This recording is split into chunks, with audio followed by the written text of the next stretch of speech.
દહેગામના દરિયા કિનારે navigation boy આવી પહોંચ્યો। ગ્રામજનોમાં કુતૂહલ। દરિયાઈ માર્ગદર્શન માટે ઉપયોગમાં લેવાતું સાધન કિનારે તણાઈ આવ્યું। ભરૂચ જિલ્લાના જંબુસર તાલુકાના દહેગામના દરિયા કિનારે દરિયામાં જહાજોને માર્ગદર્શન આપવા માટે ઉપયોગમાં લેવાતો નેવિગેશન બોય તણાઈને કિનારે આવી પહોંચ્યો હોવાનું સામે આવ્યું છે।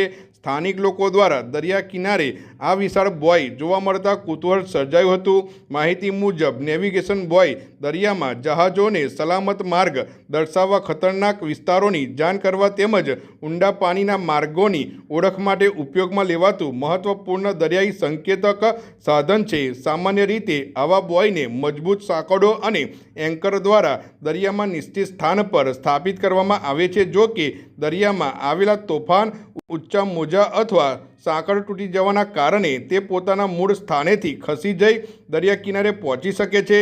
નિષ્ણાતોના જણાવ્યા મુજબ આ કોઈ ભયજનક અથવા વિસ્ફોટક વસ્તુ નથી, પરંતુ દરિયાઈ સલામતી માટે ઉપયોગમાં લેવાતું મહત્વપૂર્ણ સાધન છે। તેથી સ્થાનિક લોકોને ગભરાવાની જરૂર નથી। દહેગામના દરિયા કિનારે આવી પહોંચેલા આ નેવિગેશન બોયને લઈને સ્થાનિકોમાં ચર્ચા અને ઉત્સુકતા જોવા મળી રહી છે। સંબંધિત દરિયાઈ વિભાગ દ્વારા તેની તપાસ કરી આગળની કાર્યવાહી કરવામાં આવે તેવી શક્યતા છે।